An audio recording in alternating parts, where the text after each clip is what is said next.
ಮಾಧ್ಯಮದಲ್ಲಿ ಚರ್ಚೆ ನಡೀತಾ ಇತ್ತು.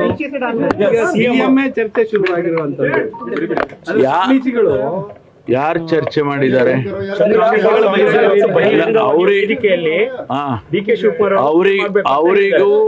ಅವರಿಗೂ ಮುಖ್ಯಮಂತ್ರಿ ಸ್ಥಾನಕ್ಕೂ ಸಂಬಂಧ ಇಲ್ಲ.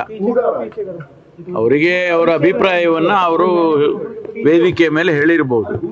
ಆದರೆ ಒಬ್ಬ ಮುಖ್ಯಮಂತ್ರಿಯನ್ನ ಆಯ್ಕೆ ಮಾಡಬೇಕಾದ್ರೆ ಒಂದು ರಾಜಕೀಯ ಪಕ್ಷದಲ್ಲಿ ಅದಕ್ಕೆ ಆದಂತ ನೀತಿ ನಿಯಮಗಳಿದ್ದಾವೆ, ಶಾಸಕರಿದ್ದಾರೆ, ಪಕ್ಷದ ತೀರ್ಮಾನಗಳಿದ್ದಾವೆ, ಪಕ್ಷದ ಹೈಕಮಾಂಡ್ ಇರ್ತದೆ.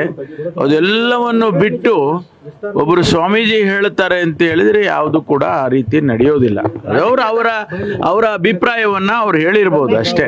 ರಾಜಕೀಯದಲ್ಲಿ ಸ್ವಾಮೀಜಿಗಳು ಅನಗತ್ಯ ಮಧ್ಯಪ್ರವೇಶ. ಪ್ರಜಾಪ್ರಭುತ್ವದಲ್ಲಿ ಎಲ್ಲರಿಗೂ ಅವಕಾಶ ಇದೆ ಅವರ ಅಭಿಪ್ರಾಯಗಳನ್ನು ಹೇಳೋದಕ್ಕೆ. ಆದ್ರೆ ಕೇಳೋರು ಬೇಕಲ್ಲ, ಕೇಳುವಂತದ್ದಕ್ಕೆ ಪದ್ಧತಿಗಳಿದ್ದಾವೆ.